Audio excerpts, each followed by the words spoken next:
Wysteria, energy, twister.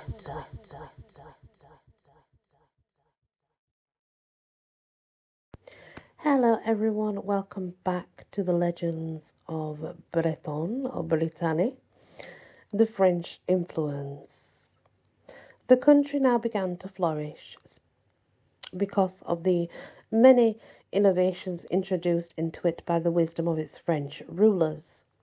A new way of life was adopted by the governing classes, among whom French manners and fashions became the rule. But the people at large retained their ancient customs, language, and dress, nor have they ever abandoned them, at least in Lower Brittany. On the death of John III, this was 1341, the peace of the duchy was once more broken by a war of succession. John had no love for his half-brother, John of Montfort, and bequeathed the ducal coronet to his niece, Joan of Penthièvre, wife of Charles of Blois, nephew of Philip. Yes, I think it's Philip the Sixth of France. This precipitated a conflict between the rival parties, which led to years of bitter strife. The War of Two Joans. Just as two women, Fredegonda and Brunhilda, swayed the fortunes of Neustria and Austria, or I suppose back then it was Austrasia, in Merovingian times, and Mary and Elizabeth, those of England and Scotland at a later day, so did two heroines arise to uphold the banners of either party in the civil strife which now convulsed the Breton land. England took the side of Montfort, and the French that of Charles. Almost at the outset, 1342, John of Montfort was taken prisoner, but his heroic wife, Joan of Flanders, grasped the leadership of affairs and carried on a relentless war against her husband's enemies. After 5 years of fighting in 1347, and 2 years subsequent to the death of her lord, whose health had given way after his imprisonment, she captured her arch foe, Charles of Blois himself, at the Battle of La Roche-Derrien on the Jode. In this encounter, she had the assistance of a certain Sir Thomas Dagworth and an English force. 3 times was Charles rescued, and thrice was he retaken, until, bleeding from 18 wounds, he was compelled to surrender. He was sent to London, where he was confined in the Tower for 9 years. Meanwhile, his wife Joan, imitating her rival and namesake, in turn threw her energies into the strife. But another victory for the Montfort party was gained at Moron in 1352. On the release of Charles of Blois in 1356, he renewed hostilities with the help of the famous Bertrand du Guesclin. Very interesting indeed. That's another Joan that definitely should be looked at in history if you're interested. As my members listening to this will know, we are doing Joan of Arc right now, because this is when I'm actually recording. This is when we're doing Joan of Arc, probably 2 years ago now. But the point is, that's another Joan. So, Bertrand du Guesclin said, apparently, c. 1320 to 80 is the date. Constable of France, devised with Bayard the Fearless, the crown of medieval French chivalry, as the mighty leader of men, a great soldier, and a blameless knight. He was born of an ancient family who were in somewhat straitened circumstances, and in childhood was the object of aversion to his parents because of his ugliness. One night, his mother dreamt that she was in possession of a casket containing portraits of herself and her lord, on one side of which were set 9 precious stones of great beauty, encircling a rough and polished pebble. In a dream, she carried the casket to lapidary, and asked him to take out the rough stone as unworthy of such goodly company. But he advised her to allow it to remain, and afterward it shone forth more brilliantly than the lustrous gems.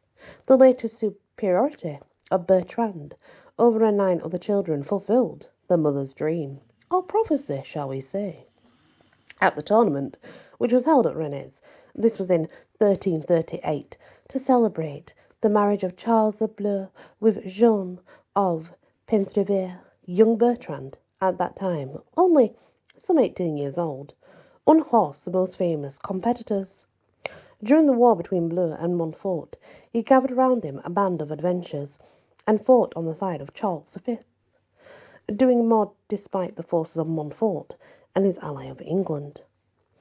Du Guechelin's name lives in Breton legend as Guesclin, perhaps the original form, and approximating to that on his tomb at Saint Denis, where he lies at the feet of Charles V of France. In this inscription it is spelt Messiah Bertram du Guesclin, perhaps a French rendering of the Breton pronunciation. Not a few legendary ballads which recount the exploits of this manly and romantic figure remain in Breton language, and I have made a free translation of the following, as it is perhaps the most interesting of the number. And this is how it goes. The ward of Du Guesclin. Trogoff's strong tower in English hands has been this many a year, rising above its subject lands, and held in hate and fear.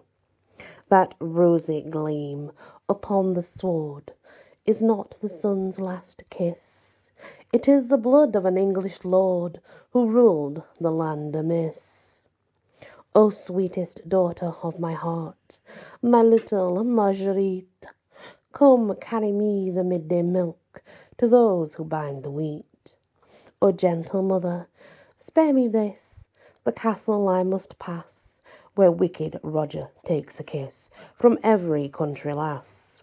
O fie, my daughter, fie on thee! The Signor would not glance on such a chit of low degree, when all the dames in France are for his choosing.